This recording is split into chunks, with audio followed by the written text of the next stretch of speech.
नमस्कार, तुमच्या सर्वांचं स्वागत करतोय आपल्या चॅनलवर. मित्रांनो, सध्या भारत आणि पाकिस्तानचं जे काही युद्ध चालू आहे त्यामध्ये आपण पाहू शकतो की मोठ्या प्रमाणात जे आहे भारताने चांगलाच मोठा दणका जो आहे पाकिस्तानला दिलेला आहे.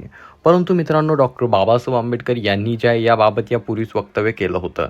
भारत पाकिस्तान यांच्यामध्ये जो तणाव होणार होता याबाबत देखील बोलत असताना डॉक्टर बाबासाहेब आंबेडकर यांनी एक पुस्तकामध्ये लिहून ठेवलं होतं. डॉक्टर बाबासाहेब आंबेडकर यांनी जे आहे पाकिस्तान किंवा भारताचे विभाजन या नावाने त्यांचं एक पुस्तक आहे, त्या पुस्तकामध्ये अनेक गोष्टी बोलून ठेवलेल्या आहेत. तर ते नेमकं काय म्हणाले होते याबद्दल आपण पाहणार आहोत. परंतु तत्पूर्वी तुम्हाला विनंती असेल, चॅनलवर नवीन असाल तर चॅनलला नक्कीच सबस्क्राईब करा. संविधानाचे शिल्पकार आणि स्वातंत्र्य भारतातील सामाजिक क्रांतीचे सर्वात मोठे नेते म्हणजे डॉक्टर बाबासाहेब आंबेडकर यांची जयंती आपण नुकतीच म्हणजे मागच्या महिन्यामध्ये साजरी केली. त्यांना केवळ संविधानाचे शिल्पकारच नाही तर दूरदर्शी विचारवंत म्हणून देखील आठवले जाते. त्यांनी अनेक गोष्टींबद्दल जे अगोदरच लिहून ठेवलं होतं, त्यामुळे त्यांना जे दूरदर्शी नेता म्हणून देखील त्यांचा अनेक ठिकाणी उल्लेख केला जातो. भारताच्या फाळणीबद्दल त्यांचे विचार आजही प्रासंगिक आहेत. जेव्हा देश स्वातंत्र्याकडे वाटचाल करत होता तेव्हा फाळणीची मागणी जोर धरत होती.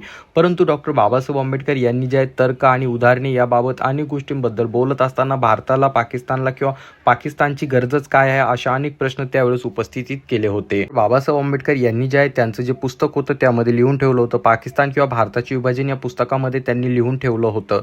त्या अतिशय स्पष्टपणे त्यांनी सांगितलं होतं. त्यांचा असा विश्वास होता की हिंदू आणि मुस्लिम समुदायांमध्ये काही धार्मिक सांस्कृतिक फरक असले तरी त्यांच्यात अनेक समानता देखील आहेत आणि त्यांचा विश्वास होता की जर यावरती भर दिला तर दोन राष्ट्रांची चर्चा संपेल. त्यांनी म्हटले होते की भारतातील सांप्रदायिकतेच्या समस्येचे निराकरण विभाजन नाही तर समजूतदारपणा व सहअस्तित्व हा आहे. अशा प्रकारचं मत देखील तेव्हा डॉक्टर बाबासाहेब आंबेडकर यांनी दिलं होतं. आणि एवढ्यावरच डॉक्टर बाबासाहेब आंबेडकर थांबले नव्हते, तर त्यांनी त्यावेळेस ज्या याबाबत उदाहरण देखील दिलं होतं.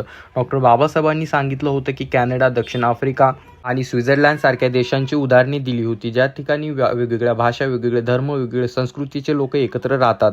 त्यांनी विचारले होते की जेव्हा कॅनडामध्ये ब्रिटिश आणि फ्रेंच, दक्षिण आफ्रिकेत ब्रिटिश आणि डच आणि स्वित्झर्लंडमध्ये जर्मन, फ्रेंच आणि इटालियन समुदाय एकत्र राहू शकतात, तर भारतामध्ये असे का होऊ शकत नाही. त्यांनी याला जातीय राजकारणाचा परिणाम म्हटले होते आणि त्यासोबत त्यांनी लिहित असताना म्हटले होते की भारतातील मुस्लिम स्वतःला एक वेगळे राष्ट्र मानत असले तरी त्यांच्या संविधानाखाली एकच देश राहू शकतो. डॉक्टर बाबासाहेब आंबेडकर यांच्या त्या वक्तव्यावरती बोलत असताना मुस्लिम नेत्यांकडून सांगण्यात आलं होतं की आम्ही जर हिंदू सोबत राहिलो तर आमची ओळख गमावल्या जाईल. तर तेव्हा डॉक्टर बाबासाहेब आंबेडकर यांनी सांगितलं होतं, तुम्हाला जरी असं वाटत असलं तरी देखील फाळणी हा उपाय नाही, तर यानंतर अनेक समस्या व या गुंतागुंती वाढत जातील आणि त्याचाच परिणाम म्हणून आज आपल्याला अनेक वेगवेगळ्या परिस्थिती इथे पाहायला मिळतात.